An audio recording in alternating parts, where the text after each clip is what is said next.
Josh Jackson, Kansas wing, who just declared for the NBA draft alongside the other players. You can just look at the titles down below that declared for the NBA draft. We've done a clip on most of them. Is the one unique prospect that stands out amongst the 5-6 guards you see in the top 12, because he is the one game-changing one that teams might be making trades for, depending on how the draft lottery works out. There's a couple things that seem in place. If the Celtics get 1, they take Fultz. If the Lakers get 2, they take Ball. If the Lakers get 1, no one knows what the F happens, because then you have to actually contemplate, do we take Markelle Fultz, which would probably be the better decision in that situation. But what's not a guarantee, it's a 25% chance. 25% chance that the Boston Celtics get the 1 pick. It's like an 18.7% chance that the Lakers get the 1, and whatever, if you do the math correctly, a 30-something% chance that they get the 1 or the 2. Yeah. Some of the latest mock drafts, though, have Josh Jackson going a lot higher, which makes sense. And the reason is he's a small forward who can play positionless in a way. He can play the shooting guard, he can play number 4, which obviously is important in today's NBA. And if we take a look at that element number 18, which is the mock draft, you'll see that if you're a team who wants a guard, you don't need to trade up for one. If you're settling for De'Aaron Fox or Malik Monk, by all means. Yeah. You're not getting Markelle Fultz, but you might get something better or worse in return. You don't know, depending on how it breaks down. What makes Josh Jackson so special is his versatility. And there's a lot of teams on the list. Some CBS has him as high as number 2 if the Suns were to get that pick. Wow. Understandably for the Suns, because it's a good Makes match. sense. Suns need someone ready-made, someone who's going to have an impact. And he will, yeah. I think he will. I think Lonzo Ball will as well. But it's, again, I see Lonzo Ball as being a good fit at the Lakers. Now, that similar because he would be taking his transition, his fan base already groomed at UCLA, just a few cities inward towards downtown LA, and I think that'd be a good fit. It's close to home. And now I don't think that's what the Lakers are thinking. I think they're pretty fine with the fan base. They're still one of the most popular franchises in the world, but it would be a good story to have.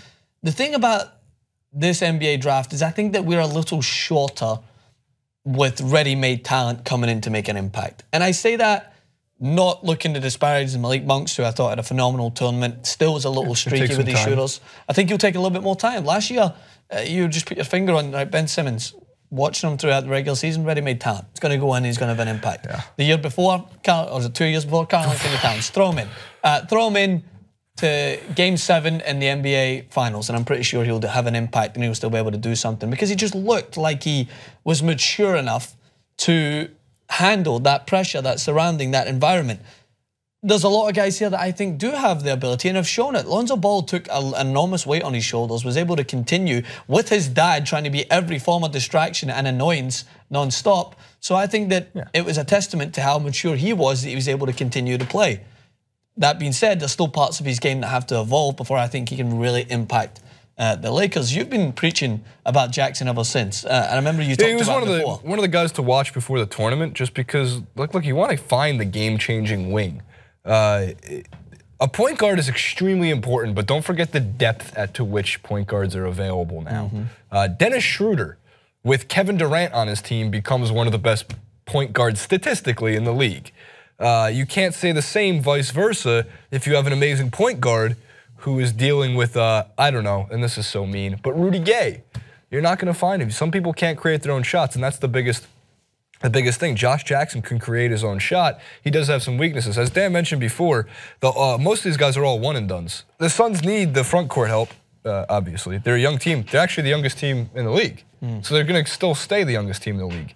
And it's going to take time for a bunch of 18, 19, and 20-year-olds to develop into something. Look how long it's taken Wiggins and Towns. Wiggins and Towns will enter next year. And they're, what, 3rd and 4th season, respectively, as premier game-changing players entering, getting better and better and better. So in this case, with Josh Jackson coming in, what are his strengths? I mean, the one weakness I've seen from him altogether is that he needs to learn how to catch and shoot better. That's like the one thing that stands out to me is, like, especially from 3, he'll catch the ball, he'll take a dribble to the side in an it's just unnecessary movements, and it's like you kind of see it as a rhythm.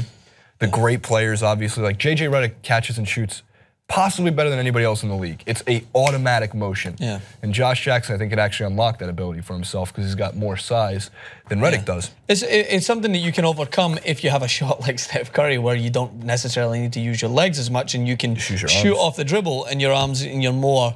You have more of a rhythm rather than stopping, setting yourself, and then shooting. Like fundamentals of any sport is like you want to be able to do as efficiently as you can whilst moving and finding space for yourself and being able to do these things. So those couple of steps, especially in the NBA, can separate you from being a phenomenal talent to just being an everyday talent that has the ability to set yourself apart, especially in the guard position that, as you mentioned, is consistently evolving. We have a 6'11" point guard.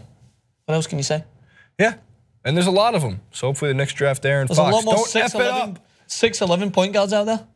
There's going to be more of them every year, every so often. Someone's cloning them. They're going to turn Marcus All into a point guard when he's 38. Just wait. Powell's going to be a point guard next season. Why not? Why not? Why not? The last thing I want to mention is, I don't know when the lottery is. Someone's got to tell me when the lottery is. Someone in the comment section let me know when the NBA draft lottery is, because that changes everything. Is the NBA rigged if the Lakers or Knicks get the first pick? No. Works in my favor. Therefore, no.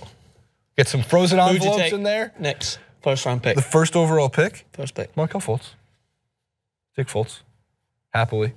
What I guess I'm just still trying to and then we have to fathom that the team that just finished #1 in the East has the possibility to get #1 pick. And then who do they choose? Are they picking to trade or are they picking to... No, they're going to take, I think, Fultz or whoever they get. And I think they're going to take that.